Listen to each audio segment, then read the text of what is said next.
আজকে আমরা বুঝি ব্যঞ্জন সন্ধি।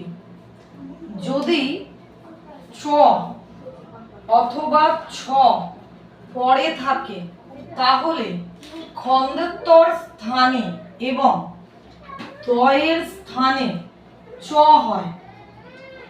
তাহলে কি বললাম আমরা রোজটা? যদি চ অথবা ছ পরে থাকে তাহলে খন্ডের স্থানে দ, খন্ডের স্থানে এবং দয়ের স্থানে চ হয়। তাহলে আমরা যদি একটা এক্সাম্পল বুঝি আরো ভালোভাবে ক্লিয়ার হয়ে যাবে। যেমন মহল, তাহলে কি বলেছিলাম? যদি ছ অথবা ছ পরে থাকে তাহলে খন্ডের স্থানে এবং দয়ের স্থানে চ হয়। তার মানে খন্ডের স্থানে কি হবে?